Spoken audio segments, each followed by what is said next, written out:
Hi കൂട്ടുകാരെ, നമസ്കാരം. കുട്ടികൾക്കൊരു ചങ്ങാതിയിലേക്ക് ഏവർക്കും സ്വാഗതം. ഓണത്തെക്കുറിച്ച് കുട്ടികൾക്കൊരു ചെറിയ വിവരണം. അമ്മമാർക്ക് അറിയാമായിരിക്കും, എങ്കിലും ഇത് അവർക്ക് പറഞ്ഞു കൊടുക്കണം കേട്ടോ. നിങ്ങൾക്ക് ഇഷ്ടപ്പെട്ടാൽ നിങ്ങൾ ലൈക്ക് ചെയ്യുകയും ഷെയർ ചെയ്യുകയും ആദ്യമായി കാണുന്നവരൊന്ന് സബ്സ്ക്രൈബ് ചെയ്യുകയും വേണേ. പുതുതലമുറയിലെ പല കുട്ടികൾക്കും ഓണത്തെക്കുറിച്ച് അറിഞ്ഞുകൂടായിരിക്കും. അതുകൊണ്ടാണ് ഇത് പറയാമെന്ന് വിചാരിച്ചത്. കേരളത്തിലെ ഒരു പ്രധാന വിളവെടുപ്പ് ഉത്സവവുമായിട്ടാണ് ഓണത്തെ കാണുന്നത്. മഹാബലി എന്ന രാജാവിൻ്റെ ഓർമ്മയ്ക്കായിട്ട് ആഘോഷിക്കപ്പെടുന്നു. അദ്ദേഹം ചിങ്ങമാസത്തിലെ തിരുവോണ നാളിലെത്തുമെന്നാണ് ഐതിഹ്യം. ചിങ്ങമാസത്തിലെ അത്തം നാൾ മുതൽ തിരുവോണം നാൾ വരെ നീണ്ടു നിൽക്കുന്ന ഒരാഘോഷമാണ് ഓണം. സെപ്റ്റംബർ 5-നാണ് തിരുവോണം.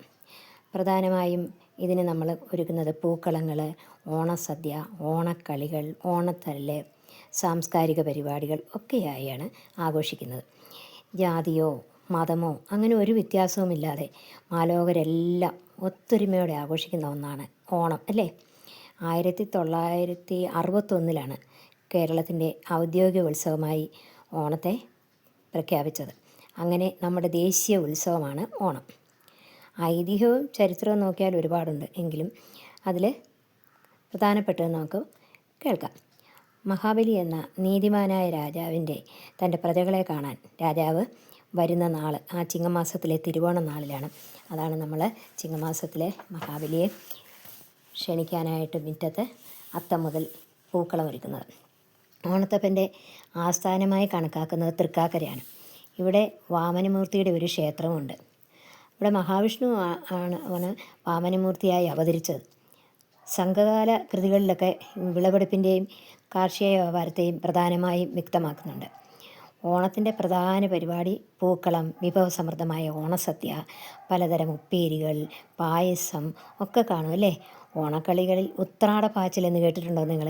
തിരുവോണത്തിന് ആവശ്യമായ സാധനങ്ങളൊക്കെ വാങ്ങുന്നതിനുള്ള ഓട്ടത്തെയാണ് ഉച്ച കഴിഞ്ഞുള്ള ഒരു ഓട്ടമുണ്ട് ഉത്രാടച്ചന്തയിലേക്ക്. അതിനാണ് ഓണത്തിന് പ്രധാനമായും ഉത്രാടപ്പാച്ചിൽ എന്നെല്ലാവരും പറയുന്നത്. നാട്ടിലൊരു പാട്ടുണ്ട്, ഉത്രാടത്തിൻ്റെ അന്ന് ഉച്ച തിരിഞ്ഞാൽ അച്ചിമാർക്കൊക്കെ വെപ്രാളമെന്ന്. അതുപോലെ ചില സ്ഥലത്ത് ഓണപ്പൊട്ടൻ വന്ന് അനുഗ്രഹിക്കുന്ന ഒരു ചടങ്ങും ചില സ്ഥലങ്ങളിൽ കാണാറുണ്ട്. പണ്ട് വിളവെടുപ്പ് കാലത്ത് ആവണം അല്ലെങ്കിൽ സാവണം എന്ന് പറയും. ആ വാക്കുകളിൽ നിന്നാണ് ഓണം ഉണ്ടായതെന്ന് പറയപ്പെടുന്നു. മഹാബലി വലിയ ഭക്തനായിരുന്നു, വിഷ്ണു ഭക്തനായിരുന്നു, പ്രജാതൽപരനുമായിരുന്നു. എന്നാൽ അല്പം അഹങ്കാരം കൂടുതലുണ്ടായിരുന്നു. ഭഗവാന് തൻ്റെ ഭക്തന് അഹങ്കാരം ഉണ്ടാകുന്നത് ഇഷ്ടമല്ല. അങ്ങനെ ഭഗവാൻ തൻ്റെ ഭക്തൻ്റെ അഹങ്കാരം മാറ്റുന്നതിന് വേണ്ടിയാണ് വാമനമൂർത്തിയായി വന്ന് ഭൂമി ചോദിക്കുന്നതും അവസാനം ഭഗവാനെ ചവിട്ടി താഴ്ക്കുകയല്ല. പലരും പറയും ഭഗവാൻ വലിയ ചവിട്ടി താഴ്ത്താൻ, ഒരിക്കലുമല്ല. ഭഗവാൻ തൻ്റെ പാദങ്ങൾ കൊണ്ട് പതുക്കെ ഒന്ന് സ്പർശിച്ചിട്ട് സുതലത്തിലേക്കാണ്, സ്വർഗത്തേക്കാളും വലിയ സ്ഥാനമായ സുതലത്തിലേക്ക് അനുഗ്രഹിച്ച് പറഞ്ഞേക്കുകയാണ്. എന്നിട്ട് ഭഗവാന്റെ ഒരു ശ്രദ്ധ എപ്പോഴും ഉണ്ടായിരുന്നു അദ്ദേഹത്തിൻ്റെ മേലിൽ, മഹാബലിയുടെ മേലിൽ. അങ്ങനെ മഹാബലി അടുത്ത മന്വന്തരത്തിൽ ഇന്ദ്രനായി സ്വർഗത്തിൽ വാഴിക്കുകയും ചെയ്തു എന്നാണ് ഭാഗവതത്തിൽ പറയുന്നത്. വാമനമൂർത്തിയായി അവതരിച്ചത് അനുഗ്രഹിച്ച സ്ഥലമാണ് തൃക്കാക്കര എന്ന് പറയപ്പെടുന്നു. അവിടെയാണ് മഹാവിഷ്ണു വാമനമൂർത്തിയായി അവതരിച്ചത് മഹാബലിയെ സുതലത്തിലേക്ക് പറഞ്ഞയച്ചത്.